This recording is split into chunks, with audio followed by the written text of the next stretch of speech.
దేవుని మహాకృప వలన ఆగస్టు మాసంలోకి వచ్చామన్నాం కదా. సమయం ఎంత ఫాస్ట్గా జరిగిపోతుందో చూడండి. 8వ నెలలోకి వచ్చాము. అప్పుడే సమయం గడిచిపోతుంది, వారాలు గడిచిపోతున్నాయి, నెలలు గడిచిపోతున్నాయి. సమయం గడిచిపోతున్నప్పుడు మనం జ్ఞాపకం చేసుకోవాల్సింది 2 విషయాలు జ్ఞాపకం చేసుకోవాలి. ఆయన రాకడకు సమీపిస్తున్నామని, మన ఆత్మీయ స్థితిని కూడా మనం ఒకసారి పరిశీలించుకోవాలని. ఆయన వస్తున్నాడు, మనం ఆయన రాకడకు సమీపిస్తున్నాము అని అంటే మన ఆత్మీయ స్థితి ఎదుగుతూ ఉండాలి అని అర్థం. ఎందుకు? మనం ఎదిగితే తప్ప ఆయన మనల్ని తీసుకెళ్ళలేడు. ఆత్మీయంగా బలంగా ఉంటే తప్ప ఆయన మనల్ని తీసుకుని వెళ్ళలేడు. ఆయన సారూప్యతలోకి మార్చబడే ప్రయత్నం చేస్తే తప్ప ఆయన మనల్ని తీసుకువెళ్ళలేడు.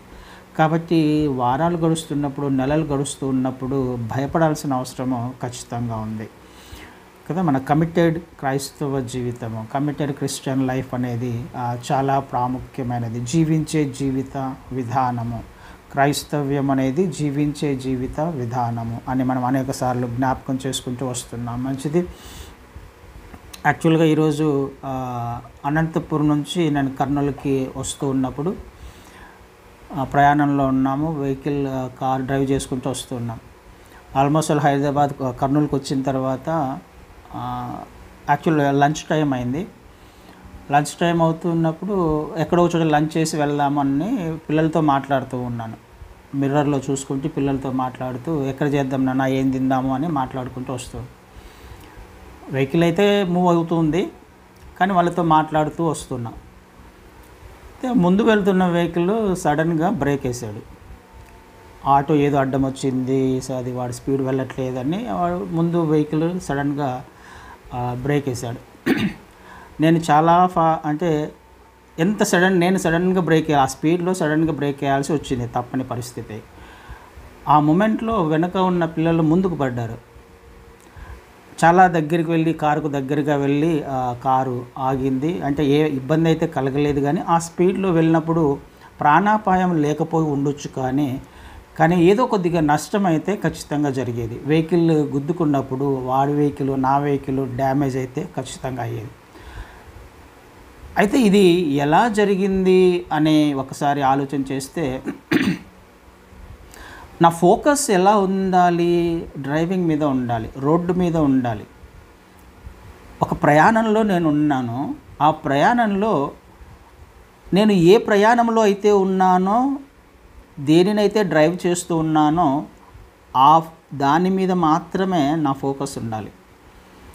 అలా కాకుండా మధ్యలోకి వేరే విషయాలు వచ్చినప్పుడు నా మైండ్ డైవర్ట్ అయిపోతుంది, నా ఆలోచన మారిపోతుంది, నా మాట తీరు, ప్రవర్తన మారిపోతుంది. నా ఫోకస్లో కొద్దిగా పర్సెంటేజ్ మాత్రమే నేను రోడ్డు మీద పెట్టి మిగతా ఆలోచనలు వేరే దాని మీద పెట్టడం వలన ఏమైపోయే అవకాశం ఉంది? ఏమైంది?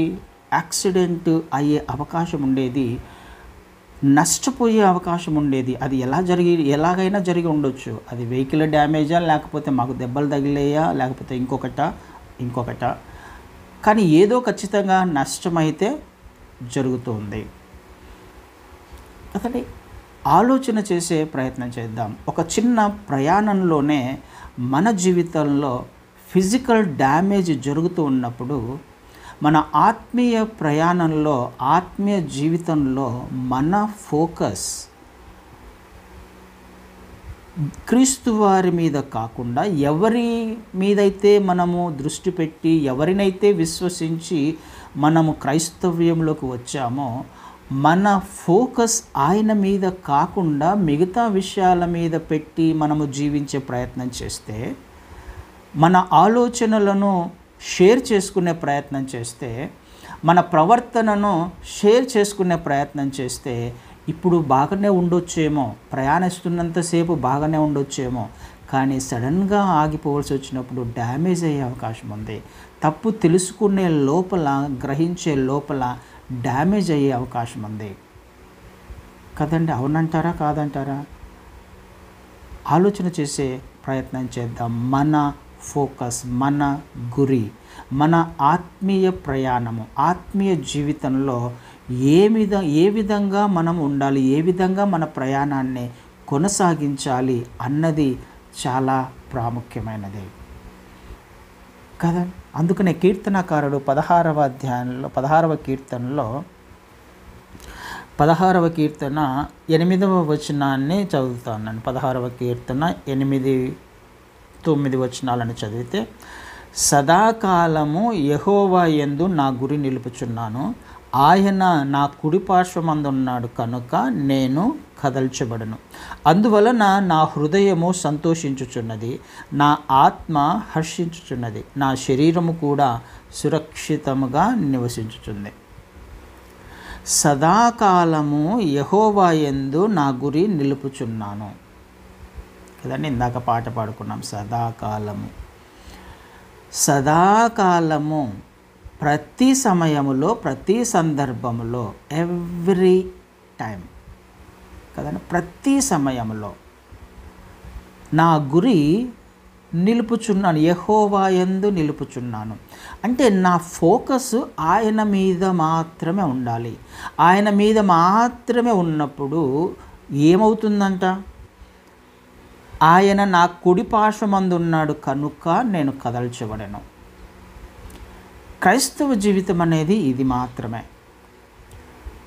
ఆత్మీయ ప్రయాణము, విశ్వాస ప్రయాణము అన్నది ఇది మాత్రమే. ఈ విశ్వాస ప్రయాణంలో నా గురి యెహోవా మీద, దేవుని మీద, ఆయన మాటల మీద, ఆయన ఆజ్ఞల మీద, ఆయన చిత్తము మీద నా ఫోకస్ లేకపోతే, ఆయన ఏమి చెప్పాడో, నాకు ఎలా జీవించమన్నాడో నా ఫోకస్ ఆయన మీద లేకపోతే 2 విషయాలు జరుగుతాయి.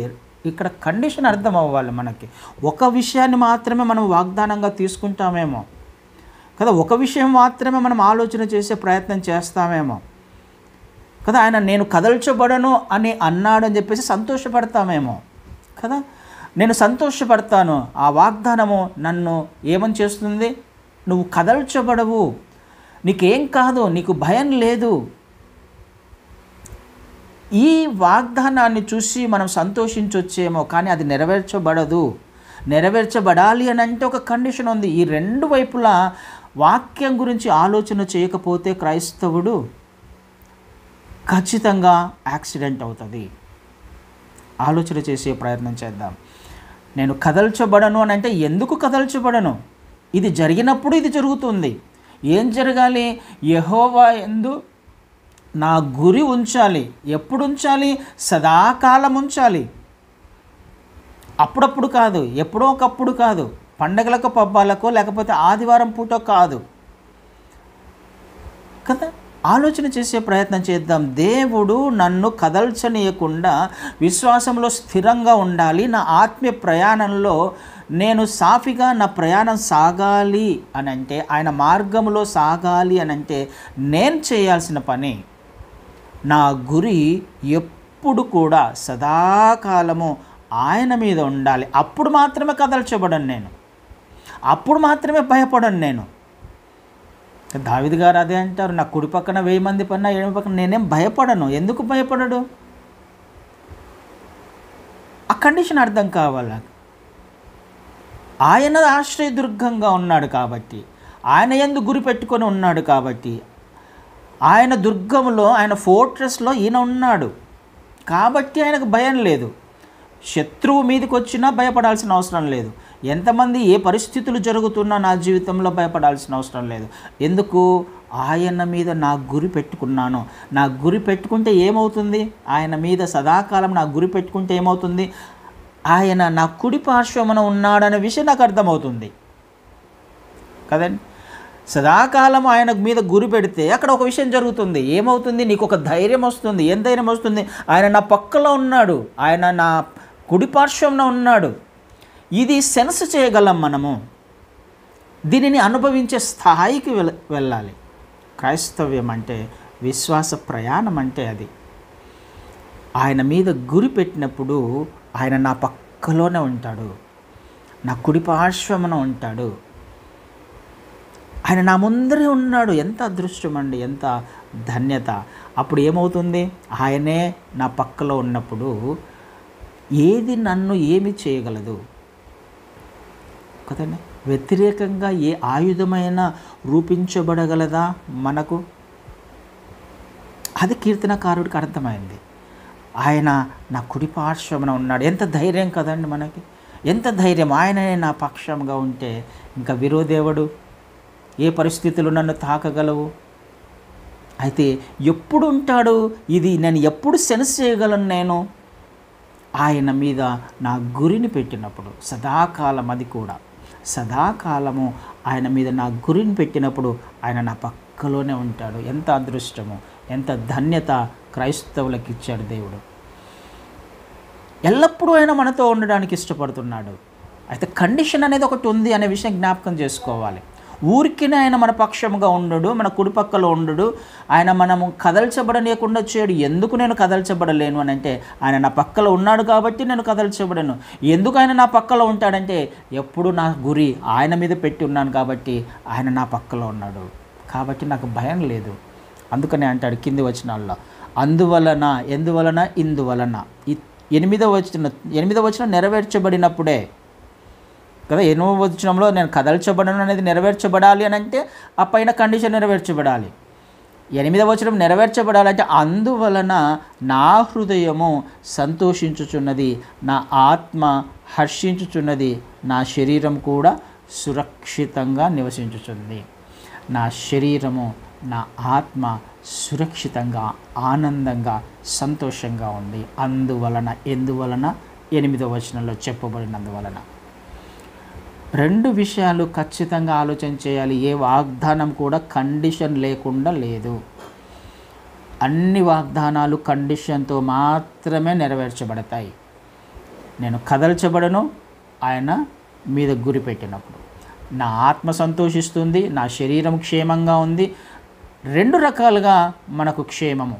ఫిజికల్గా ఆయన ఆశీర్వదించడానికి, క్షేమంగా ఉంచడానికి ఇష్టపడుతున్నాడు.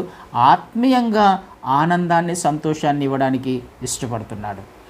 ఇది నెరవేర్చబడినప్పుడు ఫోకస్ ఎలా ఉంది? మన ఆత్మీయ జీవిత ప్రయాణంలో మన ఫోకస్ ఎలా ఉంది? నా గురి ఎలా ఉంది? ఎక్కడ ఉంది? ఎవరి మీద ఉంది? షేర్ చేసుకుంటున్నానా నా గురిని? ఆయన, ఈ లోకము, మిగతా విషయాలు. ఆయన కావాలి, ఈయన కావాలి. కుదరదు, యాక్సిడెంట్ అవుతుంది. దేవుడు అద్భుతమైన పాఠము నేర్పించాడు ఈరోజు నాకు కదా. ప్రయాణంలో ఉన్నప్పుడు నా ఫోకస్ అంతా, మన గురి అంతా ఆయన మీద మాత్రమే ఉండాలి. లేకపోతే ఇబ్బందుల పాలయ్యే అవకాశము ఖచ్చితంగా ఉంది కదా. కదల్చబడను అంటే అర్థం ఏంటి? అక్కడ ఆయన నా కుడి పార్శ్వమున ఉన్నాడు కనుక నేను కదల్చబడను అని అంటే అర్థం ఏంటి? రివర్స్లో ఆలోచన చేద్దాం ఈ వచనాన్ని. ఆయన నా కుడి పార్శ్వమున లేకపోతే నేను కదల్చబడతాను, అంతే కదా దాని అర్థం. ఆయన నా కుడి పార్శ్వమున ఉన్నాడు కాబట్టి, నా గురి ఆయన మీద పెట్టాను కాబట్టి నేను కదల్చబడను. అయితే నేను ఎప్పుడు కదల్చబడతానో ఆయన నాతో లేకపోతే కదల్చబడతాను. అంటే ఏదో ఒక అపాయం ఉందేనే కదా. ఆయన లేకపోతే, మనకు తోడుగా లేకపోతే, ఆయన సన్నిధి మనకు తోడుగా లేకపోతే, ఆయన ఆజ్ఞలు, ఆయన మార్గము, ఆయన చిత్తము నాకు అర్థం కాకపోతే ఏదో ఒకటి అపాయం ఉంది. అది నన్ను కదిలిస్తుంది, విశ్వాసంలో నుంచి తప్పిస్తుంది, అపాయంలోకి తీసుకుని వెళ్తుంది. ఇది నాకు అర్థం కావాలి. కండిషన్స్ చాలా జాగ్రత్తగా గమనించాలి లేఖనాలను చదువుతున్నప్పుడు. కేవలం ఆశీర్వాదం వైపు మాత్రమే చూడొద్దు. ఎప్పుడు దానికి లింక్గా ఉన్న వచనాన్ని కూడా మనము జ్ఞాపకం చేసుకోవాలి. కదల్చబడను అని అంటే ఆయన ఉన్నాడు కాబట్టి, ఆయన లేకపోతే కదల్చబడతాను, అపాయంలోకి వెళ్తాను, అననుకూల పరిస్థితుల్లోకి వెళ్తాను, కష్టాల్లోకి వెళ్ళొచ్చు. ఏదో అపాయం అయితే ఉంది అన్న విషయము ఖచ్చితంగా మనకు అర్థం కావాలి. ఇది మనం నేర్చుకునే ప్రయత్నం చేయాలి. మన ఆత్మీయ ప్రయాణంలో, మన ఆత్మీయ జీవిత ప్రయాణంలో మన ఫోకస్ ఆయన మీద సదాకాలం ఉంచడానికి ప్రయత్నం చేద్దాం. అదేవిధంగా 2 కొరింథీయులకు రాసిన మొదటి పత్రికలో 9వ అధ్యాయాన్ని చదువుతాను. 1 కొరింథీయులకు రాసిన పత్రిక 9వ అధ్యాయము 24-25 వచనాలు చదువుతాను. 24-25. పందెపు రంగమందు పరిగెత్తు వారందరూ పరిగెత్తుదురు, కానీ ఒక్కడే బహుమానము పొందునని మీకు తెలియదా? అటువలే మీరు బహుమానము పొందునట్లు పరిగెత్తుడి. మరియు పందెమందు పోరాడు ప్రతివాడు అన్ని విషయములందు మితముగా ఉండును. క్షయమగు కిరీటమును పొందుటకును, మనమైతే అక్షయమగు కిరీటమును పొందుటకును మితముగా ఉన్నాము. పందెపు రంగమందు పరిగెత్తు వారందరూ పరిగెత్తుదురు, కానీ ఒక్కడే బహుమానము పొందునని మీకు తెలియదా? ఒక్కడే బహుమానము పొందునని మీకు తెలియదా? అటువలే మీరుకు బహుమానము పొందునట్టుగా పరిగెత్తండి. ఈ ఆత్మీయ ప్రయాణంలో చేయాల్సిందేంటి? ఎందుకు నేను ఈ ఆత్మీయ ప్రయాణంలో ఉన్నాను? లేకపోతే ఒక పందెంలో ఒక వ్యక్తి పరిగెడుతున్నాడు అని అంటే ఎందుకు పరిగెడుతున్నాడు? బహుమానం పొందుకోవడానికి. బహుమానం పొందుకోవడానికే పరిగెడుతున్నాడు. నాకు బహుమానం అక్కర్లేదు, నేను పార్టిసిపేట్ చేస్తానని ఎవరన్నా వస్తారా? ఎవరన్నా పార్టిసిపేట్ చేసే అవకాశం ఉందా? ఏదో సరదాగా పార్టిసిపేట్ చేసే అవకాశం ఉందా? అవసరం లేదు. బహుమానం అవసరం. నేను ప్రైజ్ తెచ్చుకోవాలనే ఉద్దేశం లేకపోతే, ఈ పందెంలో నేను గెలవాలి అనే ఉద్దేశం లేకపోతే పార్టిసిపేట్ చేయాల్సిన అవసరం లేదు. పార్టిసిపేట్ చేయడు కూడా. నా వలన కాదని అనుకున్నప్పుడు పార్టిసిపేట్ చేయడు. ఎందుకు అంత కష్టపడతాడు, శ్రమ పడతాడు? ఖచ్చితంగా శ్రమపడాడు. ఎందుకు పార్టిసిపేట్ చేస్తాడు? బహుమానం పొందుకోవడానికే కదా. దానిని కంపేర్ చేస్తూ ఏమని మాట్లాడుతున్నాడు? వాళ్ళు దేని కొరకు ప్రయాసపడుతున్నాడు? క్షయమగు కిరీటం పొందుకోవడానికే, నశించిపోయే బహుమానం పొందుకోవడానికే వాళ్ళు పరుగు పందెంలో పార్టిసిపేట్ చేస్తున్నప్పుడు, అక్షయమగు కిరీటం పొందుకోవడానికి నువ్వు నేను మనము పరిగెత్తాలి. క్రైస్తవ్యంలోకి వచ్చిందే బహుమానం పొందుకోవడానికి, నిత్యత్వాన్ని సంపాదించడానికి, కిరీటమును పొందుకోవడానికి. ఇది కాదు అని అనుకున్నప్పుడు ఎందుకు నేను క్రైస్తవ్యంలోకి వచ్చాను ఆలోచన చేసే ప్రయత్నం చేయాలి కదా. నిత్యత్వం నాకు అవసరం లేదు అని అనుకున్నప్పుడు క్రీస్తు వారు కూడా అవసరం లేదు. క్రీస్తు వారు అవసరము అని అనుకున్నప్పుడు నిత్యత్వాన్ని సంపాదించుకోవడానికి పరిగెత్తాలి. వేరే ఆప్షన్ లేదు. ఈ రెండు విషయాలు అర్థం కావాలి. ఒకటి కావాలంటే ఒకటి చెయ్యాలి. ఒకటి ఆయన ఇవ్వడానికి రెడీగా ఉన్నాడు. అది కావాలి అని అంటే నేను చేయాల్సిన పనులు ఉన్నాయి. ఆయన చేస్తున్నాడు. అది పొందుకోవాలంటే నేను చేయాలి. నేను చేయకుండా ఆయన నా కొరకు దాచిపెట్టింది ఏది రాదు కదండి. అయితే ఆయన లైన్లోకి వచ్చాను, నిలవబడ్డాను అని అంటే బహుమానం పొందుకోవాల్సిందే. అయితే బహుమానం పొందుకోవాలంటే ఇంకొక కండిషన్ ఉంది. ఏమంటున్నాడు అక్కడ 25లో? మరియు పందెమందు పోరాడు ప్రతివాడు అన్ని విషయముల యందు మితముగా ఉండును. కంట్రోల్, సెల్ఫ్ కంట్రోల్ అని రాయబడింది అక్కడ. అన్ని విషయంలో మితముగా ఉంటాడు కదా. రన్నింగ్ రేస్ పెట్టుకున్నప్పుడు, లేకపోతే ప్రాక్టీస్ చేస్తూ ఉన్నప్పుడు ఫుడ్ విషయంలో, సమయం విషయంలో చాలా కేర్ఫుల్గా ఉంటారు వాళ్ళు కదా. కంట్రోల్లో ఉంటారు. గెలవాలి కాబట్టి, ఆ బహుమానాన్ని సంపాదించాలి అని అంటే కంట్రోల్లో ఉండాలి. అన్ని విషయాలలో మితంగా ఉంటారు. ఆ గేమ్ అయిపోయేంత వరకు, లేకపోతే ఆ రేస్ అయిపోయేంత వరకు కంట్రోల్లో ఉంటారు. క్రైస్తవుడు చేయాల్సిన పది వాళ్ళే దాని కొరకే, ఆ క్షయమైపోయే దాని కొరకే వాళ్ళు అంత కంట్రోల్లో ఉన్నప్పుడు అక్షయమగు కిరీటమును సంపాదించుకోవడానికి నువ్వు నేను మితముగా ఉండొద్దా? మనము మితముగా ఉండొద్దా? మనము కంట్రోల్లో ఉండొద్దా? Self control. అన్ని విషయాలలో మితంగా ఉండాలి. మన మాట, ప్రవర్తన, ఆలోచన విధానము, ప్రతి దాంట్లో కంట్రోల్లో ఉండాలి. మితంగా ఉన్నప్పుడు నేను బహుమానాన్ని సంపాదించుకుంటాను కదండి. ఆలోచన చేసే ప్రయత్నం చేద్దాం. ఒకటి ఉంది, ఒక దాని గురించి ఆలోచిస్తున్నామంటే పక్కలోనే ఇంకొకటి ఉంది అనేది గమనించాలి. ఆ పక్కలో ఉన్నది మనం చేయాల్సిన పని. మనము చేయకుండా ఇది జరగదు. నేను పందెంలో పార్టిసిపేట్ చేయకుండా నాకు కిరీటం రాదు. అయితే నేను కంట్రోల్లో ఉన్నప్పుడు నాకు కిరీటం వస్తుంది. నేను చేయాల్సిన పనులు నేను చేస్తున్నప్పుడు నాకు కిరీటం వస్తుంది. నా ఫోకస్, నా గురి ఆయన మీదనే ఉండాలి. అంతే కదా. పరుగు పందెం మీద పార్టిసిపేట్ చేస్తున్నానంటే కిరీటం మీదనే గురి పెట్టుకొని పరిగెడతా ఉంటారు. మనము కూడా అక్షయమగు కిరీటం సంపాదించడానికి, నిత్యత్వాన్ని సంపాదించడానికి ఆయన ఎదురుగా నిలబడినప్పుడు శబాష్ మంచి దాసుడా అని అనిపించుకోవడానికి, నా కుమారుడా, నా కుమార్తె మంచి పోరాటం పోరాడావు, నీ విశ్వాసాన్ని కాపాడుకున్నావు అనే అద్భుతమైన ధైర్యాన్ని, లేకపోతే దేవుడు మనల్ని మెప్పును మనకు దయచేసినప్పుడు ఎంత అద్భుతంగా ఉంటుంది. అది మనకు కావాలి. ఆ నిత్యత్వంలో మనం ప్రవేశించాలి అని అంటే చేయాల్సిన పనులు ఖచ్చితంగా ఉన్నాయి. నా గురి మారకూడదు, నా ఫోకస్ మారకూడదు, నా ఫోకస్ని నేను షేర్ చేసుకోకూడదు వేరే విషయాలతో, అనవసరమైన విషయాలతో. నా ఆత్మీయ ప్రయాణాన్ని డిస్టర్బ్ చేసే విషయాలతో షేర్ చేసుకోకూడదు కదా. నా ప్రయాణాన్ని డిస్టర్బ్ చేస్తుంది, నా మైండ్ని డైవర్ట్ చేస్తుంది, నా ఆలోచనను డైవర్ట్ చేస్తుంది, నా ప్రవర్తనను మార్చివేస్తుంది, నా ఆత్మీయ స్థితిని ఆపివేస్తుంది అనే దానితో నా ఆలోచన, నా సమయాన్ని కేటాయించకూడదు కదా. అలా షేర్ చేసుకుంటే నేను పడిపోతాను, అలా షేర్ చేసుకుంటే యాక్సిడెంట్ అవుతుంది, ఆగిపోతాను, డ్యామేజ్ అవుతుంది నా ఆత్మీయ జీవితం. ఆలోచన చేసే ప్రయత్నం చేద్దాం. ఇంకొక వచన భాగాన్ని చూద్దాం. ఫిలిప్పీలకు రాసిన పత్రికలో కూడా ఇలాంటి మాటనే ఒకసారి చూస్తాం. ఫిలిప్పీలకు రాసిన పత్రిక 3వ అధ్యాయంలో 3వ అధ్యాయము 14వ వచనాన్ని చదువుతాను. క్రీస్తు యేసునందు దేవుని ఉన్నతమైన పిలుపునకు కలుగు బహుమానము పొందవలనని గురి యొద్దకే పరిగెడుచున్నాను. క్రీస్తు యేసునందు దేవుని ఉన్నతమైన పిలుపుకు కలుగు బహుమానము.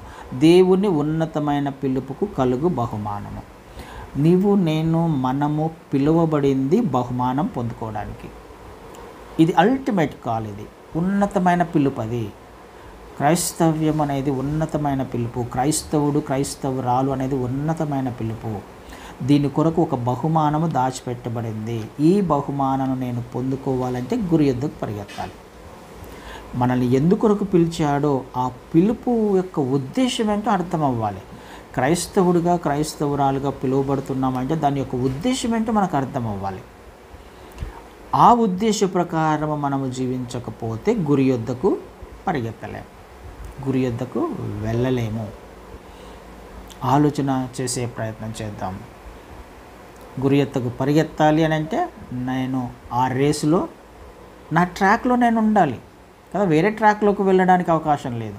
పక్కలో వేరే ట్రాక్లు ఉన్నారు, వాళ్ళు పరిగెడుతుంటారు, వీళ్ళు పరిగెడుతుంటారు, అందరూ వెళ్ళే ప్రయత్నం చేస్తూనే ఉంటారు. కానీ నా ట్రాక్లో, నా కంట్రోల్లో, నా ఆలోచనలో నేను ఉండి గురివైపు మాత్రమే చూస్తూ పరిగెడుతుంటేనే వాళ్ళు ఎలా పరిగెడుతున్నారు, వీళ్ళు ఎలా పరిగెడుతున్నారు అని ఆలోచన చేస్తే మనం ముందుకు వెళ్ళలేం, మన ప్రయాణాన్ని కొనసాగించలేం.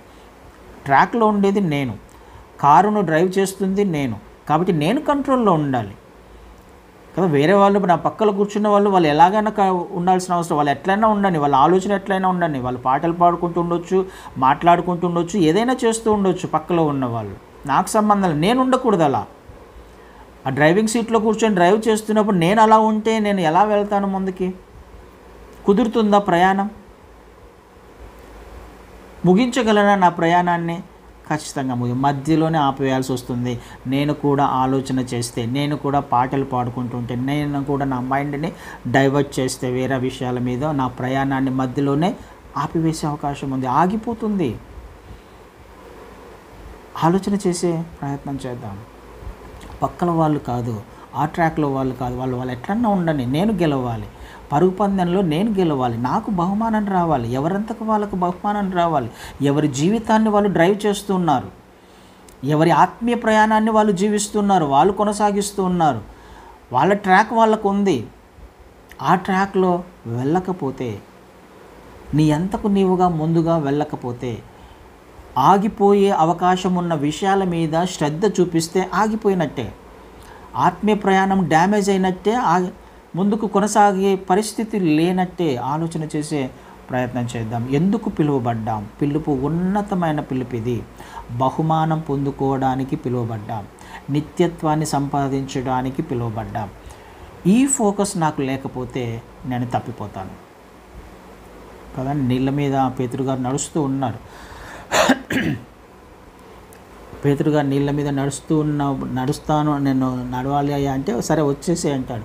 ఆయన నడుస్తూ ఉన్నప్పుడు ఆయన ఫోకస్ క్రీస్తు వారి మీద ఉన్నంతసేపు కదండి, ఆయన మీద ఉన్నంతసేపు నీళ్ళ మీద నడిచాడు. ఆ ఫోకస్ అనేది మారిపోకూడదు. ఆయన ఆత్మీయ ప్రయాణాన్ని, లేకపోతే ఆయన నీళ్ళ మీద నడిచే ఆ నడకను ఆపివేసింది, భయం వేసింది. ఎందుకు? ఏది భయపడ్డాడు? దేన్ని చూసి భయపడ్డాడు? గాలిని చూసి భయపడ్డాడు, అలలను చూసి భయపడ్డాడు, చుట్టుపక్కల పరిస్థితులను చూసి భయపడ్డాడు. మునిగిపోసాగాను. తను క్రీస్తు వారిని చేరుకోగలిగాడా? చేరుకోలేకపోయాడు. ఆయనను చేరుకోవాలి అని అంటే నువ్వు నేను చేయాల్సింది నా ఫోకస్ మర్చిపోకూడదు, ఆయన మీద గురి పెట్టడం మర్చిపోకూడదు, ఆయన వైపు చూడడం మర్చిపోకూడదు.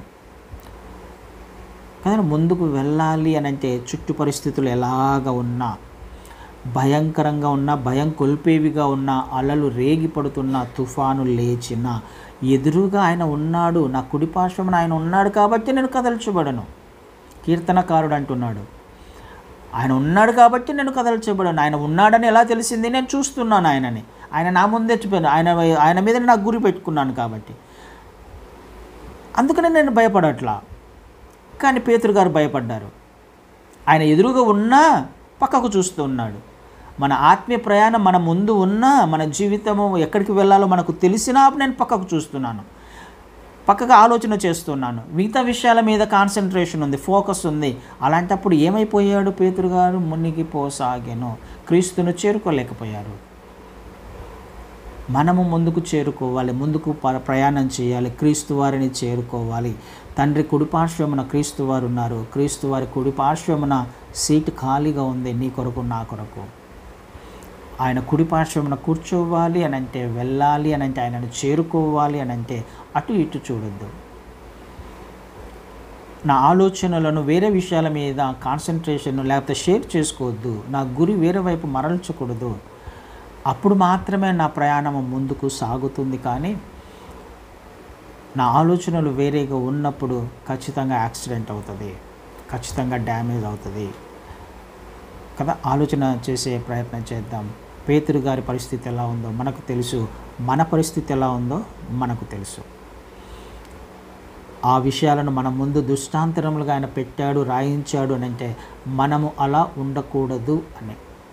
అలా ఉండకూడదు కాబట్టే మనము తెలుసుకొని ముందుకు వెళ్ళే ప్రయత్నం చేద్దాం.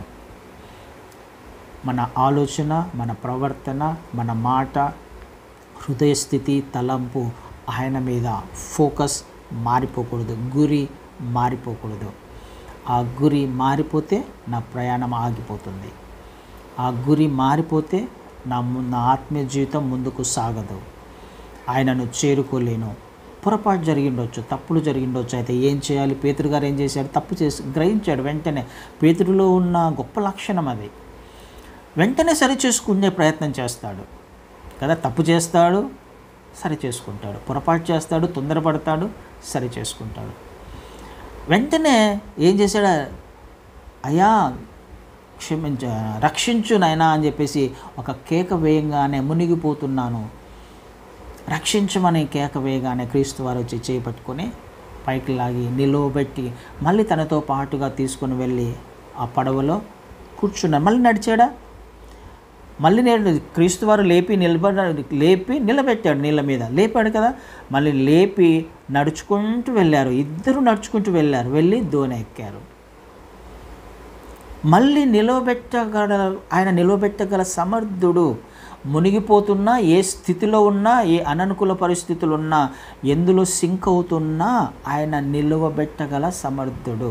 అయితే తప్పును తెలుసుకొని క్షమించమని కేక వేసినప్పుడు, రక్షించమని కేక వేసినప్పుడు చేయి పట్టుకొని ఆయన నిలువబెట్టగల సమర్థుడు. నిలువబెట్టి ఆయనతో పాటుగా నడిపిస్తాడు నీళ్ళ మీద, సమస్యల మీద. ఏ సమస్య గురించి అయితే బాధపడ్డాడో, ఏ సమస్య గురించి భయపడ్డాడో అదే సమస్య మీదనే ఆయన నడిపించుకుంటూ వెళ్ళాడు కదా. చేయి మీద వేసి నడిపించుకుంటూ, ఎంత ధైర్యము! కుడి పక్కలో ఆయన ఉన్నాడు, కదల్చబడాడు. ఇప్పుడు పేతురు గారు భయపడరు. ఎలాంటి అలలు రేగినా ఇంకా పేతురు భయపడాల్సిన అవసరం లేదు. ఇది జరగాలి మన జీవితంలో. నా ఫోకస్ ఉన్నంతసేపు భయపడాల్సిన అవసరం లేదు. ఒకవేళ తప్పిపోయింది, పొరపాటు జరిగింది, ఏం చేయాలి? ఇప్పుడు వెంటనే కేక వేయాలి, అయ్యా రక్షించు, రక్షించు నాన్న. ఒక్క కేక వేస్తే ఆయన నిలవబెట్టగల సమర్థుడు. మునుపటి స్థితి కంటే అధికమైన ఆత్మీయ ప్రయాణం కదా. భయపడుకుంటూ నడిచి ఉండొచ్చేమో, కానీ ఇప్పుడు భయం లేకుండా, కదల్చబడకుండా ఆయనను చూసుకుంటూ ఆ నీళ్ళ మీద నడిచి దోణి ఎక్కిన అనుభవము పేతురు గారిది. ఈ అనుభవమే దేవుడు నీకు, నాకు, మనకు కూడా ఇవ్వడానికి ఇష్టపడుతున్నాడు. ఎప్పుడు? మనము సదాకాలము ఆయన యందు గురి ఉంచినప్పుడు. ఆయన మన పక్షముగా ఉన్నాడు, మన కుడిపార్శ్వమున ఉన్నాడు అనే విషయము నేను గ్రహించినప్పుడు నేను కదల్చబడను, భయపడను. నేను నా ఆత్మీయ జీవితము, నా భౌతిక జీవితము క్షేమంగా సురక్షితంగా ఉంటుంది. ఈ విషయాన్ని ఆలోచన చేసి మన ఆత్మీయ జీవితాన్ని ముందుకు కొనసాగించే ప్రయత్నం చేద్దాం. ఆమెన్. అట్టి కృప దేవుడు మనందరికీ అనుగ్రహించునుగాక.